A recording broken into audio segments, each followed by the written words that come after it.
You might be wondering what's going on, but please listen closely. Get out of here immediately. A doctor I had never spoken to before stopped me as I came to the hospital accompanying my mother.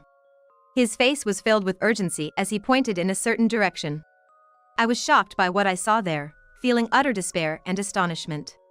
My name is Amy Parker. I'll be turning 37 this year and I'm still single. Right now, I'm living at my folks' place and working from home without ever leaving the house. When people hear this, they often say, "You're still living with your folks at your age," but I have my reasons. My mother, Susan, suffers from an illness that's affected her legs, making her life quite challenging. She's been in a wheelchair for over a decade. Because of her condition, I left my regular job and took on freelance work as an illustrator, which I can do from home. I take care of my mother while living at our family home and work from there to cover both our living expenses. I don't even have colleagues, let alone a lover. I often feel lonely about my surroundings.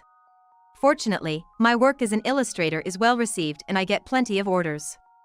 However, as I go through them indifferently, I always feel this lingering emptiness. It seems like all my close friends from school days are living fulfilling lives, getting married, and having kids. Looking at the shining photos of my friends would often hurt, so I deleted social media apps a long time ago. When we do meet up after a long time, my friends are always talking about their husbands or their kids. Not being married and without kids, living just with my mother, I felt somewhat inferior. Whenever I'd get in touch with a friend, they'd ask, "What have you been up to?" I grew tired of that question and stopped positively contacting them. Over time, our connections faded, and now hardly anyone reaches out to me. It's completely my fault. It's not that I didn't want to break free from this situation and lead a better life. But ever since I lost my dad when I was little, it was only my mother who took care of me all by herself. Considering her struggle, I felt it was my duty as her only daughter to be there for her. I kept telling myself that she had no one but me, and I had pretty much given up on a typical happy life. But then, one day, something unexpected happened, and my life started to change. I've always been told I have a serious personality. Born between a hardworking father and a flashy, fun-loving mother, I was their only child. My father passed away in an accident before I started kindergarten. My mother had been a stay-at-home mom until then, but took on the role of breadwinner afterward. That said, my father's life insurance paid out a significant amount, so she never really had to work outside. When I started elementary school, she remarried. She often mentioned how tough it was to raise me alone, and by that time, I think she had exhausted the life insurance money. My mother's new husband was a kind man, even though we weren't related by blood. He genuinely cared for me, and I grew fond of my stepfather and spent a lot of time playing with him. But it seems like my mom and I were just destined for hardships. The kind stepfather who came into my life fell ill and passed away. My stepfather is still in his 40s. The grief was unbearable and I resented the fate that made me lose a father twice in my life. Following his death, we received his life insurance, and I used that money to graduate from a junior college. After graduating from community college, my mother was against me leaving home. "Living in the city will be tough for you. Life ain't as sweet as you think." She'd say that over and over, trying to persuade me. But I was determined to move to the city. I wanted to become independent quickly to lessen her burden. I couldn't understand why she couldn't see that, and I even grew angry at her for constantly holding on to me. In the end, I compromised and gave up on going to New York. Instead, I started living on my own in Chicago, which was relatively close to my family home. I secured a job at a major sports goods company and started my own life without my mother's help. Living on my own for the first time had its challenges, but there were even more enjoyable moments. I found a lover, and my life seemed fulfilled, both personally and professionally. My lover at the time had a job that required frequent transfers, and my mother didn't like that, always saying, "You'd be better off breaking up sooner rather than later. Do you really want a life where you're constantly tossed around after marriage?" she'd say, almost like a threat. Even though I understood her concerns, I felt that I should decide my life path on my own. Despite her repeated warnings, I was discussing marriage with my lover, and it was when she suddenly called me out of the blue. "Actually, I've been diagnosed with a serious illness. It seems like I'm done for. The doctor said there's no cure." "You've got to be kidding me!" I exclaimed in shock and quickly decided to rush to see my mother. I don't remember when my real dad passed away because I was too young, but losing my stepfather was truly heartbreaking. Now, fearing the loss of my mother, I couldn't even stay calm while waiting for my return train. I grabbed just the essentials and hurried back to my family home in a rush. At that time, I was 27. When I visited the hospital, the doctor told me, "Your mother can't walk anymore due to disability in her legs." When I asked what happened, I was told it was some rare, unexplained disease, and I felt overwhelmed. I'm gonna need to live in a wheelchair from now on. I don't have a husband. I'm sure I won't be able to make it without you, Amy. I didn't know what to say when she told me that. I have a job and I've promised to marry my lover, and now I'm suddenly being asked to come home. I immediately contacted my lover and decided to put our marriage plans on hold for a bit. Thankfully, my lover, understanding the situation with my mother, stay with your mom and support her. I talked to my workplace about her situation and took a leave of absence to return home and start taking care of her, who now lives in a wheelchair. In the beginning, she was quite humble. However, as time went on, she began to subtly interfere with my relationship with my lover.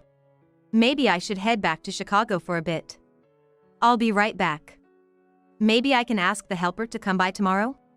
I can't neglect my boyfriend, so when I suggested this, my mother vehemently refused. My body hurts so much. While I can't walk and have no joys left, you're the only one having a good time. Her words, cutting deep into one's guilt, hurt my heart. This is how my mother always pleaded with me not to go back to Chicago.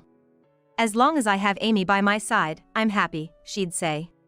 Over and over, she would whisper these words, trying to keep me close. When I discussed returning to work after my leave of absence, my company initially offered telecommuting. But if I continued to only work remotely, it became uncomfortable at the office. In the end, I couldn't return, and I resigned after a year of leave. I had asked my lover to wait for a year, then two, but with my mother's situation, we couldn't see each other often. With fewer chances to see each other, I felt his affection for me fading away. Though I had mentally prepared myself deep down, he eventually told me he'd found someone else and we had to break up. During the time I was back home caring for my mother, he had fallen in love with a woman he met at work. He didn't want to cheat, so he planned to officially break up with me before pursuing her. As a parting shot, he said, "I really did intend to marry you," and I was left speechless. I cried all night, thinking how anything could be so cruel. All men are selfish. It's always the women who are left hurt. That's why it's not Amy's fault. Mom, if it's this painful, I never want to fall in love again. My mother compassionately comforted me in my heartbreak. Love and marriage aren't the only paths to happiness for a woman, you know? Even without a man by my side, I'm happy because I have you, my daughter. She mentioned she had remarried once for my sake, not because she wanted another man in her life. Hearing those words, I truly realized just how precious my mother is to me, more than anyone else in the world. I've come to believe that I can't really trust anyone else. As long as she has me, my mother often says she's content, even with her mobility issues, she's always hopeful about life. I decided to give up on the idea of marriage and went back to my forte, working as an illustrator. Given the care my mother required, I opted for a flexible freelance career. From the start, my illustrations were well received, and jobs poured in. Soon, I was earning more than enough to support us, and I felt truly relieved. I hardly ever left home, living a secluded life with just my mother. And like that, 10 years flew by, and before I knew it, I was 37 years old. Lately, I've been feeling off. I wonder what's wrong. Well, Amy, you're not as young as you used to be. Maybe it's just age catching up? Approaching my 40s, I've started to notice more health issues recently. I contemplate seeing a hospital with my mother every day. But one way or another, I've avoided doctors and just tried to get by with over-the-counter meds. Just as mother said, I'm not young anymore. Many of my friends are deep into raising their kids, and I sometimes feel guilty for not having the same responsibilities. I haven't talked to anyone about this. Then, one day, my mother handed me a supplement she claims works wonders. You always take care of me, work, and manage the house. I wish I could be of some help to Amy too. Mom, thank you for everything you do for me. My mother seemed to always think of me and kept searching for well-reviewed supplements and health food products. The pills and capsules she handed me had an unfamiliar company name on them, but I wasn't particularly knowledgeable about them either. After starting to take them as mother suggested, I felt as if my health was improving. Though, every once in a while, I'd suffer from stomachaches or dizziness, feelings I hadn't experienced before. When I started taking them, I was told that some side effects are common, so I continued as mother advised. She said she was taking the same pills, so I figured they must be okay. With an unfounded confidence, I blamed my persistent poor health on aging and kept working. If I didn't have some struggles, people might think I have it easy in life. It was unbearable thinking that way, so I tried to convince myself that it was cooler to be seen as someone who endured hardships. At that time, I might have been intoxicated with the idea of single-handedly taking care of my mother. One day, I accompanied her regular checkup at the Central Hospital. Dr. Thompson was a kind-hearted physician who had been treating my mother since she first fell ill. This illness is tough to recover from, but we'll treat it to ensure it doesn't get worse. We hope for your continued support for many more years. While listening to Dr. Thompson, my mother had a big smile on her face the entire time. It was almost as if not getting better was a good thing. She'd be down after hearing it's not improving, so why could she smile? I shook my head, thinking to myself, that can't be right, my mother is a good person, and dismissed the fleeting thought. She probably was just happy to see Dr. Thompson, whom she'd been close with. It had been a 10-year relationship with Dr. Thompson. Both my mother and I trusted him very much. I felt the need to use the restroom, so after excusing myself, I left her side. When she goes to the examination room, there's always a nurse to look after her, so I'm not worried. As I came out of the restroom, I was suddenly addressed from behind. "Excuse me, are you Amy Parker?" a man asked, and I was taken aback. The man behind me was a doctor I had occasionally seen in the hospital but never spoken to. He introduced himself as Dr. Johnson and held out his hand before me. "I wanted to discuss something with you, Miss Parker. If it's about my mother, I've already heard everything from Dr. Thompson." Dr. Johnson shook his head and said something quite unexpected.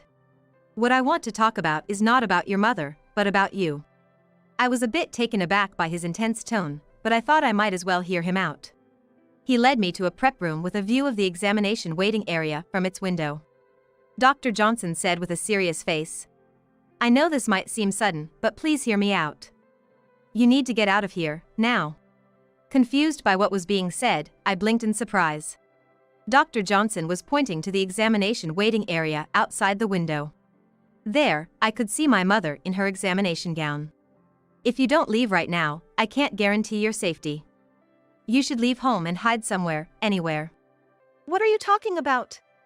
Don't say such things. And what's happened to my mother? I couldn't just accept such a sudden declaration.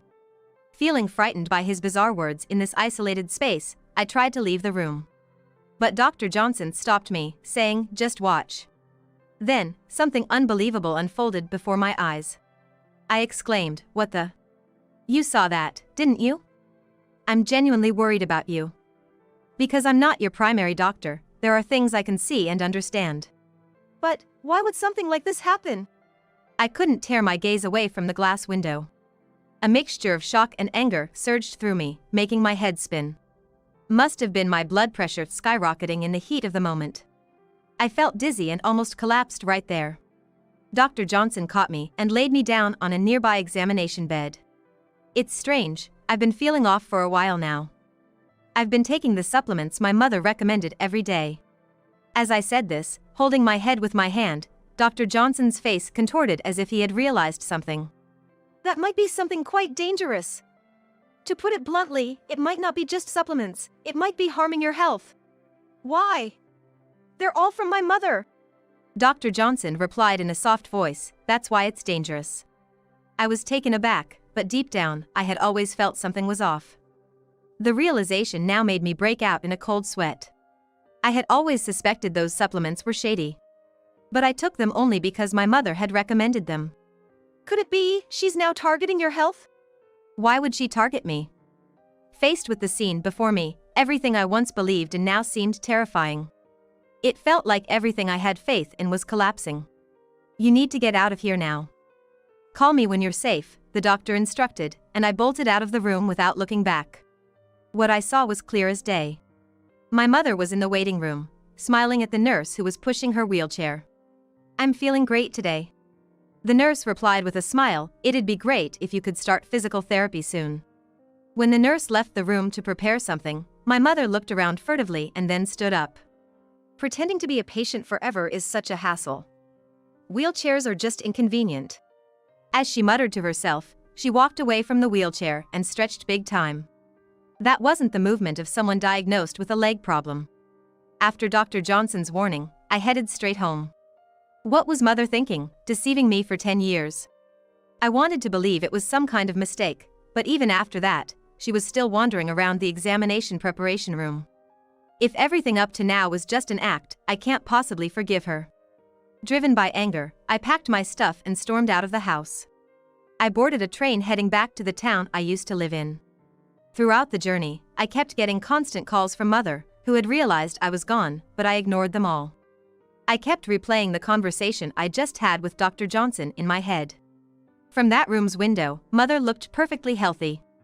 She walked around with no issues, and the moment she noticed someone was coming, she sat in a wheelchair and exaggeratedly stroked her leg. To my shock, Dr. Johnson said something horrifying. "I can't say for certain without checking the supplements and health food products your mother has been giving you, but there might be ingredients in them that are making you ill." After asking about my recent health issues and when I started taking the supplements, he looked deeply concerned. That's crazy. Why would Mother do such a thing? Perhaps, Mother got tired of pretending to be sick and now wants to make you ill. You're young, and the disability benefits would be high. When asked if anything unusual had happened around me, my hands began to shake. That's right, Mother and I had lost close family members in the past. One was my biological father and the other was Mother's second husband. Both died from illnesses, and each time, a substantial insurance payout was received by our household. Dr. Johnson's words were a shock to me, who had wanted to believe in Mother. Desperate, I sought refuge with a friend I was close with at my previous job. It was our first meeting in roughly 10 years, but I couldn't care less about that now. What's gotten into you all of a sudden? Please, I can't go home for some reasons. I need a place to stay for a while. I pleaded with my friend, and she let me stay at her place for a while. I promised to find a new place during that time, and she probably sensed something was up with me. "You can stay until you've got a solid plan for your new life," she said. While staying in my friend's room, I took some time to calm down and finally answered a call from my mother. Even after several days since I left home, the constant calls were unnerving. On the phone, of course, Mother was furious. "Amy, what's the meaning of this? Why did you suddenly leave me? My leg hurts and it's been tough for me." No matter how much she yelled, I responded coldly with, "Really?" Not liking my attitude, Mother scolded me sternly. "You call yourself my daughter? After all I've done for you, is this how you repay me?" Looking back, my biological father and stepfather took better care of me than Mother ever did. My mother has always been wild, often going out at night, leaving me alone most of the time. Both my real father and stepfather loved me dearly but passed away too soon. Mother always said she cared for me, but she stood in the way of my happiness. Her words didn't make sense. Spending time with my friend made me realize how twisted my relationship with her was. I retort sharply. I snapped back, "Did your foot hurt? Weren't you walking just fine in the examination room on your own?" She probably didn't expect me to know about that day. Mother is silent for a while, then after a few seconds, she speaks in a flustered tone. "What? What are you talking about? You must have confused me with someone else." And then she started again, "I can't live without Amy," sobbing to get her point across. But no matter how much she scolds me for being an ungrateful daughter, my resolve won't waver anymore. It's no use lying anymore. "And those weird supplements and health food products you've been giving me, I gave them to Dr. Johnson. He's analyzing their ingredients now." The moment she realized I wasn't buying her story, Mother went hysterical. She ranted and raved, hurling insults, and shrieked at me in a piercing voice. "Who's this Dr. Johnson? Amy, he's fooling you. Haven't we always been close?" Mother always tries to push her own narrative without considering my feelings. It was the same when she opposed my marriage. Even when she manipulated me into giving up my job and my lover, she never once considered my opinion.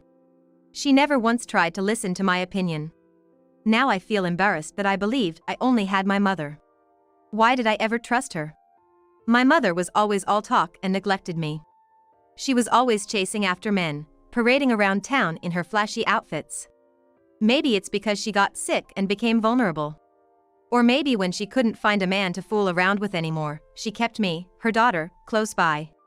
It wasn't out of love, but because she was jealous of my happiness. She probably always tried to tie me down by her side, making sure her property didn't escape. You can't survive without me, can you? Dumped by men, unable to hold down a decent job, and at your age, you surely can't find happiness. Shut up. It's all your fault things turned out this way. Don't pretend to be a caring mother and talk about my happiness. Faking illness to scam disability and welfare benefits? It's shocking, almost criminal. I raised my voice and hung up the phone. There are a few more things to settle before I completely cut ties with Mother. A few days later, I received a call from the hospital on my smartphone. It was from Dr. Johnson. About that issue, we've finally figured it out. Please come to the hospital immediately. I jumped on the train and headed to the hospital where Dr. Johnson was waiting. In the examination room, Dr. Johnson began gravely. Amy, as we suspected, those supplements were harmful to your health. You were close to being bedridden or confined to a wheelchair. I want to go public with what my mother did to me and sue her. Is there any way I can? Dr. Johnson slowly nodded in response to my determined words. I'll testify too. There might be other doctors or nurses in the hospital willing to testify as well. Before I could feel relieved, the door behind me was suddenly flung open. Stop filling my daughter's head with nonsense. The anguished voice was that of my mother, who was in a wheelchair. Pushing her was Dr. Thompson. Yes, why didn't Dr. Thompson notice that Mother's legs were healed? As her primary doctor, he surely should have seen through her act. Mother continued to scream hysterically at Dr. Johnson. I ignored it and turned to Dr. Thompson. Doctor, what's the current state of my mother's legs? As always, Dr. Thompson replied with a calm smile. Well, nothing's changed. Your mother has been battling her illness for 10 years. Why are you, her daughter, blaming such a hardworking woman like her? The moment he heard that, Dr. Johnson looked terrified. Turns out, Dr. Johnson had always held Dr. Thompson in high regard. He had been working hard, following in the footsteps of him as a doctor. But one day, I noticed that Dr. Thompson's words and actions were becoming increasingly erratic. It seemed only Dr. Johnson had noticed this change, and it appeared he hadn't talked about it with anyone else. Dr. Thompson should know that Parker can walk. Dr. Thompson exaggeratedly spread his arms, acting like a movie actor. His gesture felt mocking, and it irked me. No, everyone's got it wrong. Only I am right. Parker's illness is severe, and his legs aren't healed. I'm gonna cure this mysterious illness. He then looked down at my mother with a stern face and spat out. After all the warnings not to walk, you went and did whatever you pleased. My mother pouted like a little girl, speaking in a playful tone. Well, I got tired of pretending to be sick. I wanted to switch with Amy quickly. At this, the pleasant expression on Dr. Thompson's face crumbled, and he began hurling harsh words at her. You've got a severe illness. I'm gonna cure you, and then present it at conferences. I'll become a renowned professor.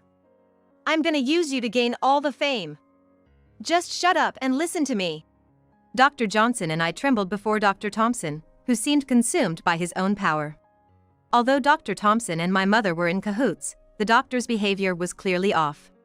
Even when she was yelled at, my mother didn't seem bothered and continued to voice her complaints to Dr. Thompson.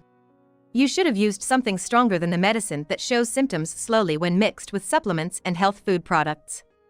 Because you went about it in such a roundabout way, you got caught. Hearing this, Dr. Thompson's face turned beet red in anger. Before I could react to the shocking truth, Dr. Thompson's enraged shouts echoed throughout the examination room. You don't know nothing, you silly woman. Dumb people like you, with nothing in their heads but luring men, don't get to tell me what to do. But the very next moment, Dr. Thompson, probably due to high blood pressure, suddenly staggered and collapsed right there. Dr. Johnson calmly called a nurse over and began treating Dr. Thompson. Throughout this, I didn't exchange a single word with Mother, just bottling up my resentment and anger. To get straight to the point, my mother's legs had been healed for years. However, Dr. Thompson, who wanted to present it as a mysterious and rare disease at medical conferences, never let her get out of her wheelchair. Thinking of the disability benefits she'd get, she nonchalantly went along with it. But, naturally, playing sick for over a decade got old. She then tried to give me some shady pills, aiming to use me as her stand-in. Dr. Thompson was on board with this to an extent, but it seems he never intended to actually let my mother out of her wheelchair. He was going to keep her bound until the right moment for him to present his paper. Mother ended up dealing with the police due to disability benefit fraud. There are also suspicions that she may have murdered my biological father and stepfather for insurance money, and further investigations are underway. The police did visit Dr. Thompson, but he has been unconscious since his collapse. My mother still tries all kinds of things to get me to come to her, but I never listen. No matter how much she pleads, or how much she tries to win me over, I've decided in my heart never to go back to her. I don't want anything to do with someone who sees her daughter as a mere tool for convenience. I was saved from danger by Dr. Johnson, and because of that, we are currently dating. We're talking about hopefully getting married next year.